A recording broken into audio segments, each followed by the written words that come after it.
realized that I haven't done a practice video in a while, and I really haven't done a practicing every hour video in quite a while. So what I am doing today is I'm going to take 5 minutes to warm up and 10 minutes every hour to practice. Today I really would like to get familiar with Charlier Etude number 3. I'm not super clear yet on if I want to get the whole thing done or if I just want to get the first page or so, the first half of it really under my fingers. I think that's just something that I'll figure out as I go along. What I want you to notice is the progress over time, the progress within the course of a day. I'm practicing for an interval of 10 minutes, giving myself a 45-minute break to do other things, and then practicing again. Like I usually do in my practice videos, I have timestamps in the description. If you just want to hear the playing examples hour by hour, I'll have those. It's possible I might do a spoken reflection on how things went throughout the day. I like to do that. It's not meant to be self-deprecating. It's supposed to be just noticing what steps there are to be taken. Obviously, tempo is one. This is supposed to be much, much faster. Right now I'm working on accuracy, especially in those leaps. I get a little bit afraid of those leaps when it goes da da da da da da da. So just making sure that I am emotionally prepared to leap that high. And feeling confident in those, because when I play it slowly, it happens. When I play it out of context, it happens. When it's in context at tempo, it just doesn't happen yet. So that's something I hope to conquer today.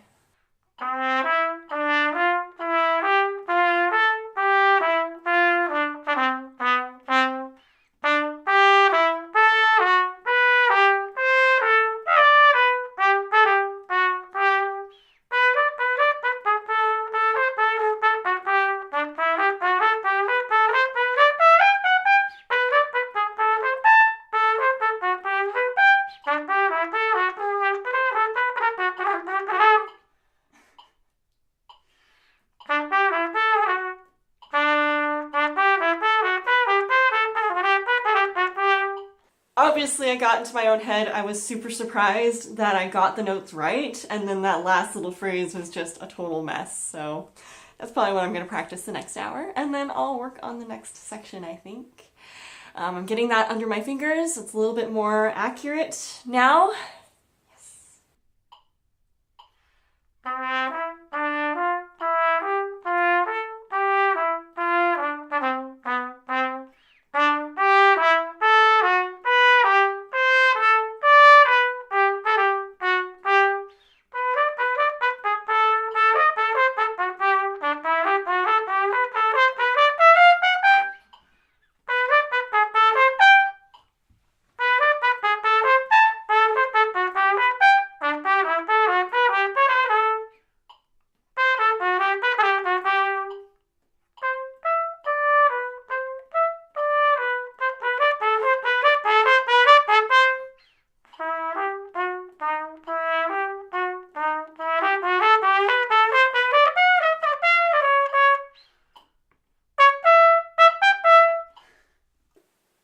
I'm still having some issues with fluency. I think that I just have to trust myself, and I'm just getting to know this piece.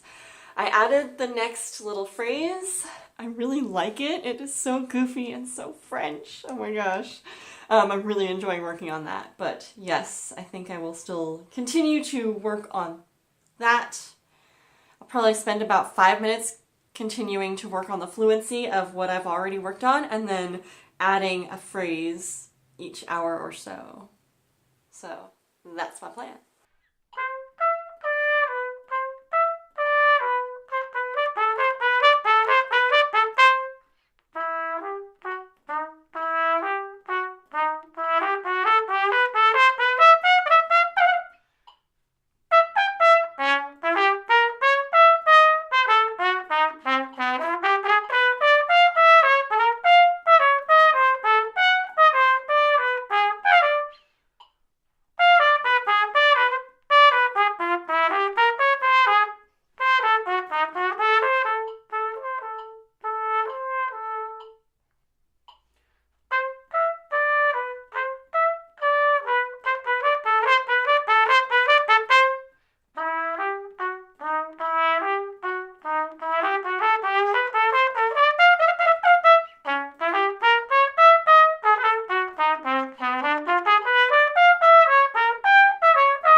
I decided to go slower for a couple of reasons. I did practice the next section a little bit, about 5 minutes, and I realized that I was really getting more concerned about doing as much of it as I could, when in reality, what I had done before wasn't really that good. So I decided to go back, and then, as you can see, I was still kind of stumbling through it. I realized I was not practicing mindfully. I was not really being present in my playing. I was only concerned about mistakes. So I went back and I did it slower. I did it at half note equals 58.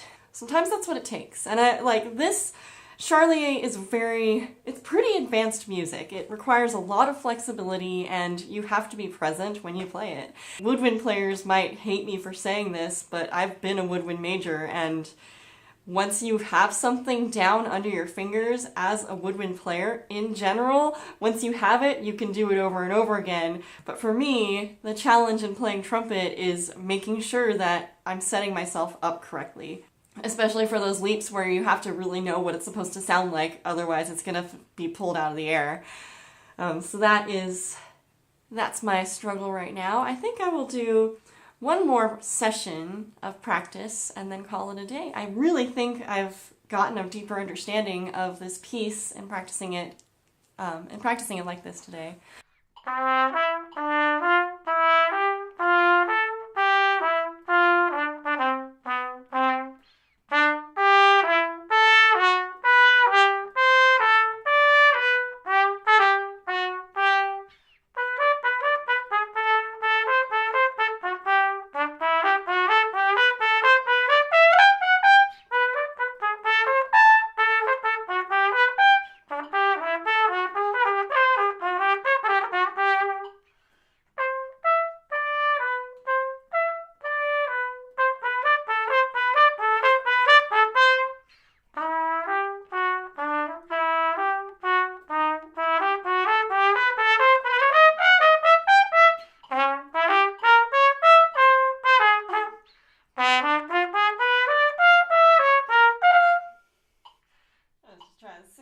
Triplets again.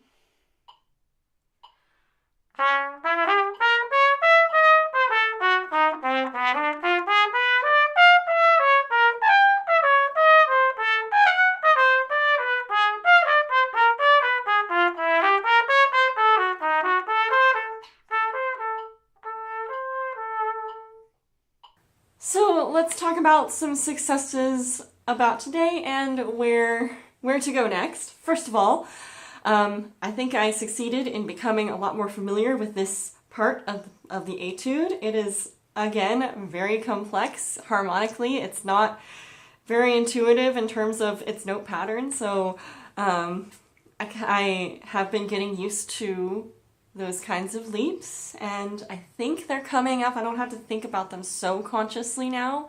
There's still some parts where I have to think a lot more consciously about what I'm doing. That's fine. If I continue to practice it slowly the way I am, I think that I will start to feel a lot more comfortable in just letting my fingers do what they do. There were a couple of situations, those times when I leapt up to the B and the A, and then afterwards messed up that 8th note pattern. It's because I was so surprised. I should just not be surprised and be present in what I'm doing. I can do that lick by itself. It's hard to do when I've succeeded at something that's hard. So that's just a hurdle to get past. Where else to go besides that?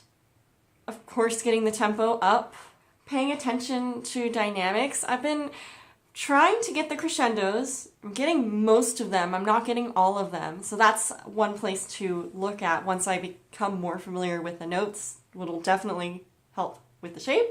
There are some times when I don't think I'm playing piano enough. So I'll work on that. I'll work on getting my decrescendos really, really low, and I think that'll help it get even more exciting. It's a really exciting piece. It's super fun to play. I love the triplets and the 8th notes, and it's weird, and I love it. I'm enjoying working on this. So let me know if you enjoyed this kind of practice session, and maybe what else would you like to see? And until next time, stay mindful, stay musical, and stay out of trouble.